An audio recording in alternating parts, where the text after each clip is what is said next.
Pour bien comprendre le conflit israélo-palestinien, je vais d'abord brièvement résumer l'histoire des Juifs, d'une part telle qu'elle est enseignée en Israël, et ensuite telle qu'elle est généralement établie par les historiens. En Israël, l'histoire des Juifs est surtout inspirée des textes bibliques. Selon ce récit, les Hébreux étaient soumis à l'esclavage en Égypte. Lors de leur fuite vers le Sinaï, ils reçurent de Dieu la Torah et une terre promise à Canaan. Après la conquête de celle-ci, le royaume de David et de Salomon fut fondé, et le temple de Salomon bâti à Jérusalem. Le royaume se scinda ensuite pour former les royaumes d'Israël et de Juda. Mais au VIe siècle avant Jésus-Christ, la région fut conquise par les Babyloniens qui détruisirent le temple de Salomon et qui emmenèrent le peuple en exil à Babylone. 50 ans plus tard, celui-ci put retourner à Jérusalem où il bâtit le second temple.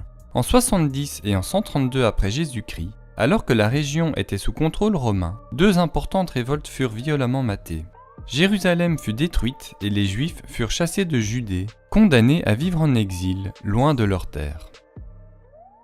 Si on se base maintenant uniquement sur les faits historiques, confirmés notamment par les découvertes archéologiques, au XIIIe siècle avant Jésus-Christ, le nouvel empire égyptien domine la région qui est appelée Canaan. Mais l'empire est affaibli par les Hittites au nord et par les Philistins, des peuples de la mer qui s'installent sur les côtes. L'Égypte se retire progressivement de la région et apparaissent alors les royaumes d'Israël et de Juda qui sont probablement fondés par des populations locales. Au VIe siècle avant Jésus-Christ, les Babyloniens conquièrent la région, rasent Jérusalem et emmènent de force l'élite à Babylone. Après la conquête des Perses, celle-ci peut retourner à Jérusalem. Le second temple est alors construit et probablement que la Torah est écrite vers cette période sur la base d'anciens textes et de récits transmis oralement. En moins 333, Alexandre le Grand conquiert la région, qui est ensuite divisée en dynasties hellénistiques. La Torah est alors traduite en grec, qui est parlée dans tout le bassin méditerranéen oriental. Après une révolte juive, les Hasmonéens fondent le royaume de Judée, qui conquiert les territoires voisins et convertit les peuples au judaïsme. La Judée est ensuite conquise par les Romains, qui, en 70, répriment une importante révolte à Jérusalem et détruisent le second temple. En 132, une autre révolte est violemment matée. Jérusalem est rebaptisée Aelia Capitolina et les Juifs y sont interdits. Mais ils ne sont pas expulsés de la Judée, qui est maintenant appelée la Syrie-Palestine. Il est cependant bien établi qu'à cette époque, il existe déjà de nombreuses communautés juives tout autour du bassin méditerranéen, issues de migrations et de conversions. Au IVe siècle, l'empereur Constantin se convertit au christianisme et propage la religion dans l'empire. Les Juifs sont alors progressivement marginalisés. Au 7e siècle, lors des conquêtes arabes, les Juifs et chrétiens des territoires conquis sont tolérés et peuvent pratiquer leur culte, à condition de payer une taxe supplémentaire. Au 8e siècle, le roi khazar Bulan et son élite se convertissent au judaïsme. Dans la péninsule ibérique, après la Reconquista catholique, l'importante communauté juive qui est appelée séfarade doit se convertir ou quitter le territoire. Beaucoup partent alors au Maghreb et dans l'Empire ottoman où ils sont tolérés.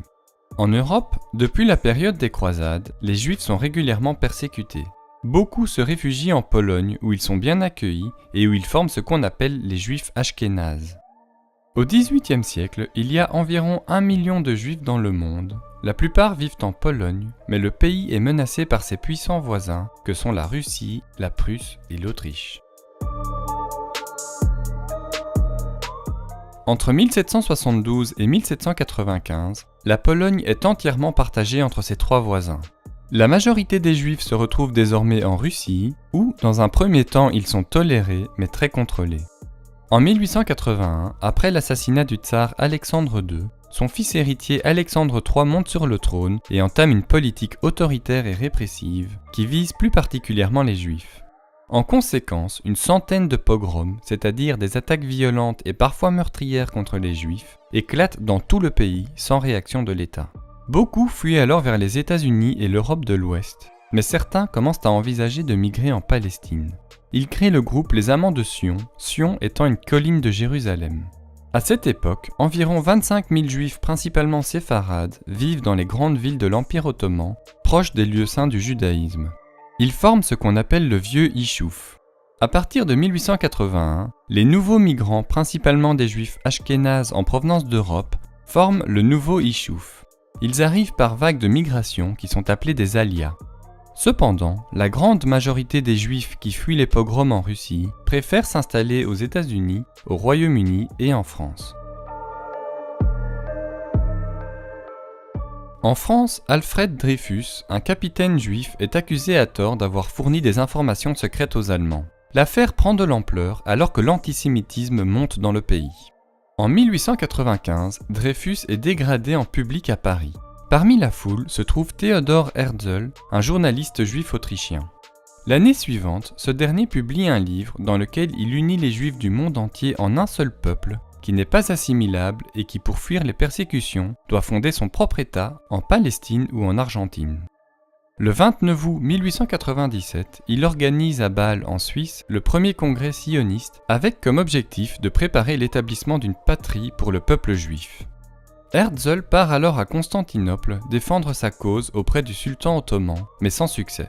Londres propose alors de fournir des terres en Ouganda pour implanter une colonie juive. Mais l'offre est refusée, désormais seule la Palestine intéresse les sionistes. Au même moment en Russie, une nouvelle vague de pogroms très meurtriers a lieu, ce qui provoque de nouveaux départs. Cette fois, en 10 ans, environ 40 000 juifs s'installent en Palestine.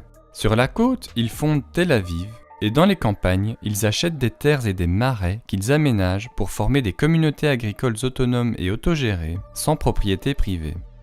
Par ailleurs, l'hébreu qui depuis près de 15 siècles n'est plus utilisé que pour les cultes religieux, est progressivement modernisé pour être à nouveau parlé au sein de la communauté juive.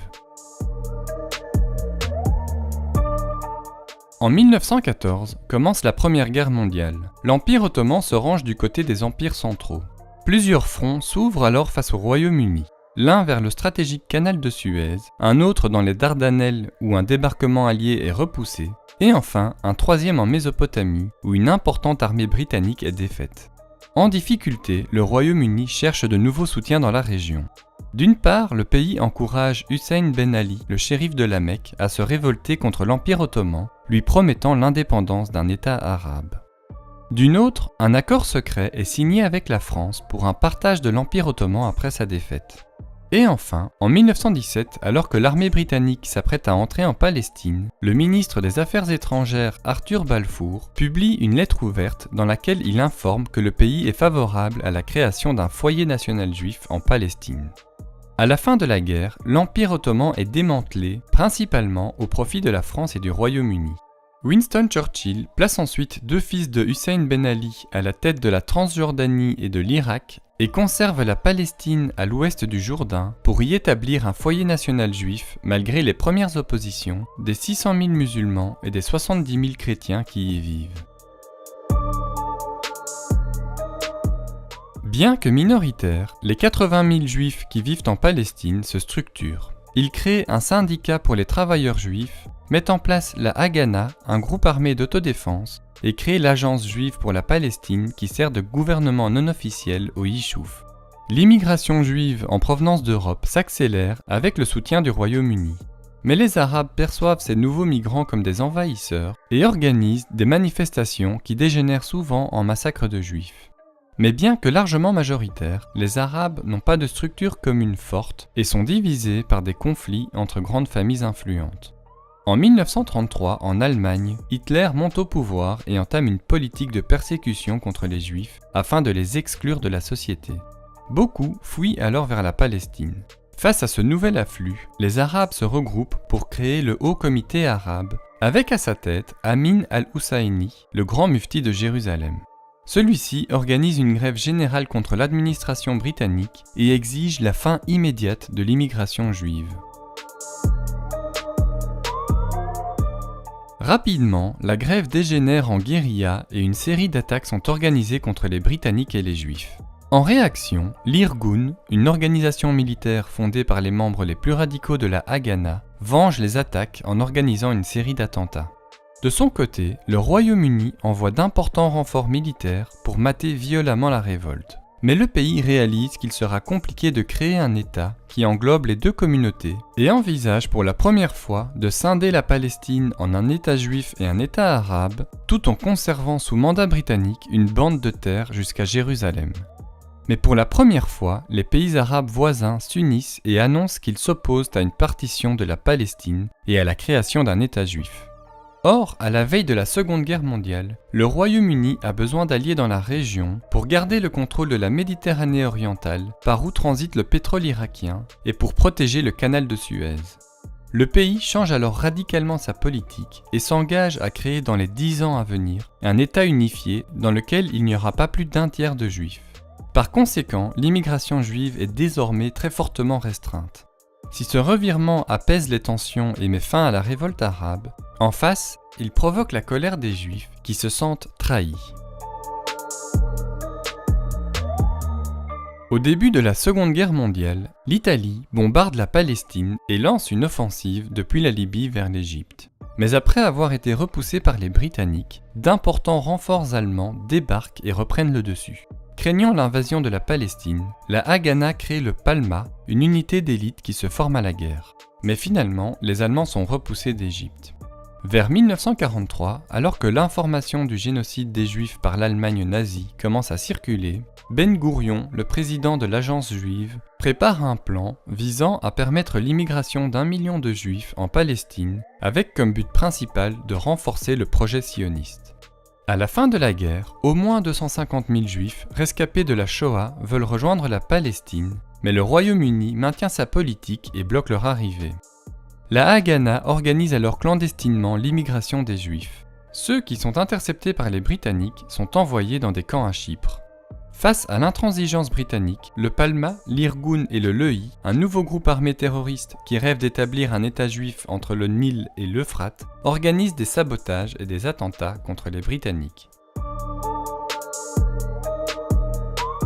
Le 22 juillet 1946, à Jérusalem, l'Irgun commet un attentat très meurtrier contre l'administration britannique. Mis à mal, le Royaume-Uni échoue à trouver un accord entre les sionistes et les nationalistes arabes et décide de transmettre le problème palestinien à l'ONU qui vient d'être créée. Celle-ci met en place une commission internationale qui propose de scinder le territoire en 2 États avec Jérusalem sous contrôle international. Le plan, qui est soutenu par les États-Unis, est adopté malgré l'opposition des pays musulmans. Pour les sionistes, il s'agit d'une importante victoire car ils obtiennent une première reconnaissance internationale. Mais en face, c'est tout le monde arabe qui s'oppose à ce plan et à la création d'un État juif. Dans les grandes villes, les violences montent rapidement entre juifs et arabes et tournent à la guerre civile. Ben Gourion, conscient que les États arabes entreront en guerre après le départ des Britanniques, prépare le Yishuv à la guerre. La population en âge de combattre est conscrite, des émissaires sont envoyés secrètement en Europe pour acheter des armes, des munitions et des équipements de la Seconde Guerre mondiale. Et enfin, Golda Meir, une femme influente originaire de Kiev, est envoyée aux États-Unis où elle obtient de l'importante communauté juive, près de 30 millions de dollars de dons pour la guerre. Rapidement, le conflit se déplace des villes vers les campagnes. La communauté juive étant très éparpillée, les Arabes attaquent les convois de ravitaillement et prennent le contrôle des routes. Les 100 000 Juifs qui vivent à Jérusalem se retrouvent assiégés, alors que des premiers volontaires de la toute nouvelle armée de libération arabe entrent sur le territoire. Face à la montée de la violence, les États-Unis envisagent de reconsidérer le plan de partage de l'ONU. Pour Ben Gourion, il y a urgence. Il entame un plan militaire destiné à établir une continuité territoriale. L'idée étant qu'aucun village arabe derrière la ligne ne peut être une menace intérieure ni un point d'appui pour les futures armées arabes. Il faut donc soit les détruire, soit chasser les populations, soit strictement les contrôler. Il y a encore débat aujourd'hui pour savoir si ce plan est uniquement militaire ou s'il a une vocation de nettoyage ethnique. La Haganah, qui commence à recevoir clandestinement des armes en provenance de Tchécoslovaquie, passe à l'offensive. Elle reprend le contrôle de la route de Jérusalem et s'empare des villages arabes qui la surplombent. L'Irgun et le Lehi commettent alors un massacre à Deir Yassin, ce qui provoque la terreur au sein de la population arabe et pousse beaucoup à fuir. De leur côté, les pays arabes voisins se préparent à la guerre, mais chacun défend ses propres intérêts. Abdallah Ier voudrait intégrer la Palestine à la Jordanie, promettant de protéger les Juifs qui y vivent. Les autres États veulent contrôler leur propre armée, l'attaque ne sera donc pas coordonnée.